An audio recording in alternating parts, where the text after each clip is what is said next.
10 की स्टार्टिंग में हमें शुवे को दिखाया जाता है जो कि अर्डो की फेवरेट आइडल के पास आया था ताकि वो अर्डो के लिए उनसे कुछ सजेशन और टिप्स मांग सके। वो आइडल शुवे से पूछती है क्या अर्डो उसके लिए इतनी ज़्यादा इम्पोर्टेंट है, जिस पर शुवे अपनी सारी फीलिंग्स एक्सप्रेस कर देता है कि वो क्या कुछ फील करता है अर्डो के लिए। लेकिन ये सब कुछ उस वॉइस रिकॉर्डर में रिकॉर्ड हो रहा था। इंटरव्यू के साथ साथ वो इन सब बातों को भी रिकॉर्ड कर लेता है। देन शुवे जब वापस जा रहा था तब वो एक बच्चे को एक्सीडेंट होने से बचा लेता है। कुछ टाइम के बाद वहां पर सब लोग आ जाते हैं, लेकिन इस वजह से बेचारे शुवे की तबीयत खराब होने लगती है और उसे आखिर में अपनी कार साइड में रोकनी पड़ती है। वो हेल्प के लिए एक लड़की के पास जाता है, लेकिन वो लड़की समझती है कि शुवे उसका नंबर मांग रहा है, इसीलिए वो शुवे को अपना नंबर देकर वहां से चली जाती है, जिसके बाद बेचारा शुवे वहीं पर बेहोश हो जाता है। उसी तरफ हमें अर्डो को दिखाया जाता है जो कि शुवे का वेट कर रही थी बिकॉज आज शो का फाइनल था। तभी वहां पर यूसेंग आता है और शुवे के बारे में पूछता है। अर्डो कहती है उसने शुवे को कॉल करने की कोशिश की थी, लेकिन शुवे का फोन स्विच ऑफ बता रहा है। देन हमें हॉस्पिटल का सीन दिखाया जाता है जहां पर शुवे एडमिट था। हॉस्पिटल के स्टाफ ने उस लड़की को कॉल करके बुलाया था बिकॉज लास्ट टाइम शुवे के पास उसी लड़की का नंबर था। वो लड़की स्टाफ से कहती है वो शुवे को नहीं जानती है बिकॉज वो आज पहली बार शुवे से मिली है।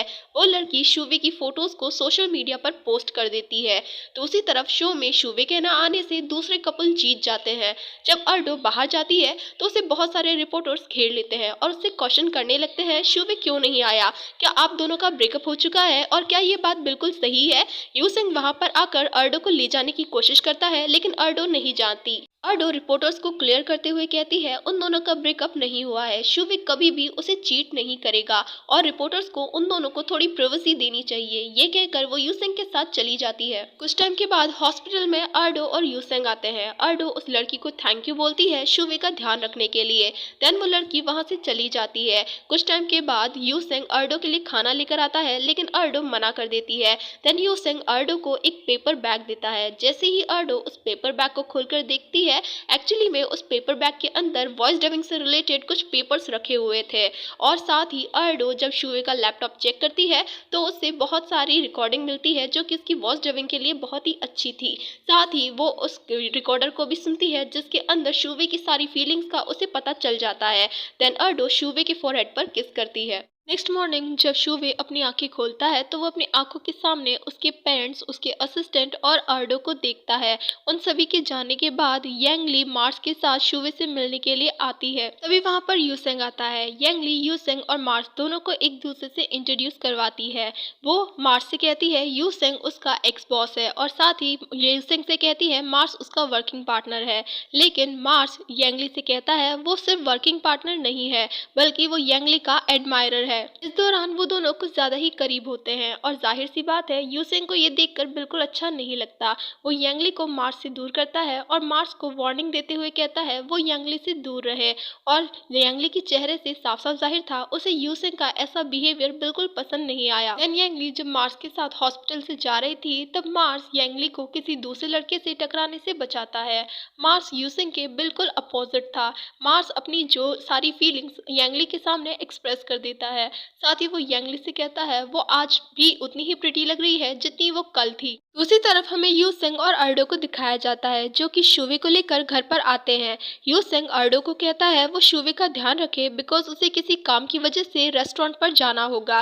देन वो वहां से चला जाता है। अर्डो शुवे को रेस्ट करने के लिए कहती है, लेकिन शुवे मना करते हुए कहता है उसने आज पूरे दिन रेस्ट किया है। साथ ही वो अर्डो से माफी मांगता है बिकॉज वो लविंग शो के फाइनल्स में नहीं आ पाया था, जिसकी वजह से वो शो हार गए थे और शुवे को अच्छे से पता था अर्डो के लिए वो शो जीतना कितना इम्पोर्टेंट था। इसीलिए वो अर्डो से कहता है उसे किसी भी चीज की हेल्प चाहिए तो वो शुवे से कह सकती है, जिस पर अर्डो शुवे की काइंडनेस को अप्रिशिएट करते हुए कहती है वो अपनी प्रॉब्लम के साथ खुद डील कर लेगी और शुवे सिर्फ एक काम कर सकता है वो जल्दी से जल्दी ठीक हो जाए। देन अर्डो जब किचन में कुकिंग कर रही थी शुवे आकर उसे बैक हग कर लेता है और कहीं ना कहीं अर्डो अब शुवे को लाइक करने लगी थी, इसलिए वो भी मना नहीं करती है। नेक्स्ट मॉर्निंग अर्डो लीटियान से मिलने के लिए आती है और वह लीटियान को बताती है उसने एग्जाम पास कर लिया है और हो सकता है उसे स्कॉलरशिप भी मिल सकती है, जिसे सुनकर लीटियान भी अर्डो के लिए खुश होता है। अर्डो साथ ही लीटियान को ये भी बताती है लास्ट सेमेस्टर के बाद वो लीटियान के साथ क्लासेस अटेंड नहीं कर पाएगी बिकॉज शुवे का एक्सीडेंट हुआ है और अर्डो को उसका ध्यान रखना है, जिसे सुनकर ऑब्वियस सी बात है लीटियान को बिल्कुल अच्छा नहीं लगता और वो काफ़ी ज़्यादा अपसेट हो जाता है। देन अर्डो शुवे से मिलने के लिए उसके वर्कशॉप पर जाती है, जहाँ पर वो नोटिस करती है कि शुवे की तबीयत कुछ ठीक नहीं है और वो इस बारे में शुवे से पूछती है क्या वो ठीक है, जिस पर शुवे स्माइल करते हुए अर्डो से कहता है हाँ वो बिल्कुल ठीक है। जिसे सुनने के बाद अर्डो शुवे से कहती है अगर शुवे की तबीयत ठीक नहीं है तो उसे ऐसा प्रिटेंड करने की कोई ज़रूरत नहीं है कि वो ठीक है। तभी वहाँ पर शुवे के असिस्टेंट आते हैं और वो शुवे से कहते हैं अगर उसकी तबीयत ठीक नहीं है तो उसे कुछ दिनों के लिए रेस्ट करना चाहिए। सीन शिफ्ट होता है। शुवे अर्डो के सामने बहुत सारे वायलिन प्ले करके बताता है, जिसमें अर्डो वायलिन की ट्यून में डिफेक्ट निकालकर उसे शुवे को बताती है। शुवे के कहने पर वो कुछ टाइम के लिए ब्रेक लेते हैं और वो आपस में बातें करने लगते हैं। शुवे अर्डो को वायलिन रिलेटेड बहुत सारी बातें बताता है और इसी बीच अर्डो को पता चलता है कि शुवे ने हर एक वायलिन का नाम रख रखा है, इसीलिए वो शुवे से सारे वायलिन के नाम पूछने लगती है। अर्डो अकेले में वायलिन प्ले करने की कोशिश करती है, तभी वहाँ पर शुवे आता है और वो अर्डो की हेल्प करता है वायलिन प्ले करने में। इस दौरान वो दोनों एक दूसरे के बहुत ज्यादा क्लोज होते हैं। इवनिंग के टाइम पे अर्डो बहुत थक जाती है, इसीलिए वो शुवे के वर्कशॉप में ही सो जाती है। शुवे अर्डो को ब्लैंकेट उड़ाता है, उसकी केयर करता है और खुद भी अर्डो के पास ही सो जाता है। दूसरी तरफ यांगली मार्स के साथ बाहर एक रेस्टोरेंट में आई थी और उसी रेस्टोरेंट में यूसेंग अपने फ्रेंड्स के साथ आया था और वो यांगली और मार्स को साथ में देख लेता है। मार्स बार बार यांगली के साथ फ्लर्ट कर रहा था, जिसे देखकर यूसेंग काफी जेलस होता है और वो जेलसी में अपने फ्रेंड्स के साथ बहुत सारी ड्रिंक कर लेता है। मार्स यांगली के साथ फ्लर्ट करते हुए अपना हाथ यांगली के हाथ पर रखते हुए कहता है उसने अपना दिल यांगली के हाथ में रख दिया है, जिसे सुनकर यांगली स्माइल करती है।